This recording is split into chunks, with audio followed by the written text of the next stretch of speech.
Research scholar Amna آفرین کا مقالہ میرے سامنے ہے۔ انہوں نے افسانچے پر ڈاکٹریٹ کرنے کے لیے ایک نہایت دقیق اور اہم مقالہ تحریر کیا ہے۔ وہ لکھتی ہیں، اردو ادب میں نثری ادب کو افسانوی ادب اور غیر افسانوی ادب کے زمرے میں تقسیم کیا گیا ہے، جسے انگریزی میں فکشن اور نان فکشن کہا جاتا ہے۔ افسانوی ادب کی ایک جدید صنف مختصر افسانہ، شارٹ اسٹوری، مینی کہانی یا افسانچہ ہے۔ دراصل یہ مینی کہانی اور افسانچہ اردو افسانے کی مختصر ترین صنف ہے۔ مختصر افسانہ یا مینی کہانی سے متعلق کہا یہ گیا ہے کہ کسی خاص زمان اور مکان میں پیش آنے والے واقعہ یا باہم مربوط واقعات کا دلکش بیان مختصر افسانہ یعنی مینی کہانی ہے۔ ٹیکنالوجی اور صنعتی دور میں انسان کی مصروفیت اور تنگی وقت کی وجہ سے یہ صنف پروان چڑھ رہی ہے۔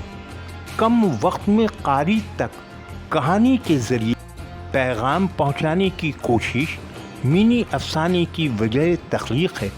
زندگی کے مسائل کا یکلخت اظہار بھی اس کے فروغ کا ایک سبب ہے۔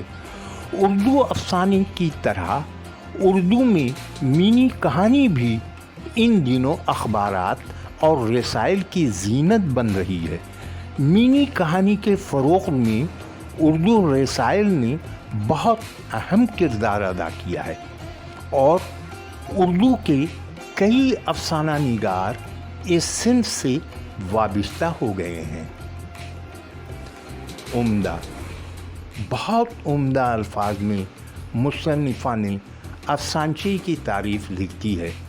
ان کے مقالے کے پیش لفظ میں پروفیسر مظفر شاہ میری، صدر شعبہ اردو یونیورسٹی آف حیدرآباد نے لکھا ہے، مینی افسانے کا فن اپنے اندر ایک جاذبیت رکھتا ہے۔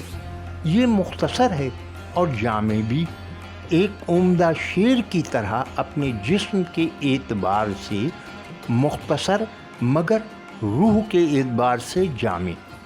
اس صنف نثر کا جو فن کا رمز شناس ہوتا ہے وہ کامیاب مینی افسانے تخلیق کر سکتا ہے، اور جو ناآشنا ہوتا ہے وہ اپنے ہی فن کا شکار ہو جاتا ہے، کالے جادو کرنے والے جادوگر کی طرح۔ مظفر شاہ نے چند لفظوں میں بہت کچھ سمجھا دیا۔ افسانچہ نویسی اتنا بھی آسان نہیں ہے جتنا لوگ سمجھتے ہیں۔ اسی وجہ سے گنتی کے لوگ افسانچہ نویسی میں جمے ہوئے ہیں۔ نئے لکھنے والے بھی اس میدان میں آتے جا رہے ہیں۔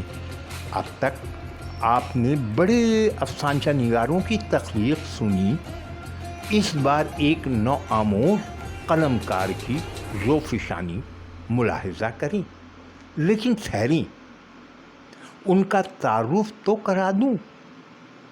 نام ہے خالد شیخ طاہری، سکونت سندھ کے ضلع جامشورو، ایک پرائیویٹ میڈیکل یونیورسٹی میں ٹیلی کمیونیکیشن کے شعبہ سے وابستہ ہیں۔ خوب لکھ رہے ہیں۔ ان کا پہلا افسانچہ ملاحظہ کریں، عنوان ہے مجازی باب۔ اس افسانچے پر مجھے شمائل احمد کا ایک افسانہ لنگی یاد آ گیا۔ شمائل احمد ایک بڑا نام ہے۔ انہوں نے جس بات کو کہنے میں کئی صفحات لگائے تھے، اسے خالد شیخ طاہری نے چند لفظوں میں زیادہ بہتر انداز میں کہہ دیا ہے۔ آئیے سنتے ہیں مجازی باب۔ 40% زرین کے کان میں سرگوشی ہوئی تو اس کے ہونٹ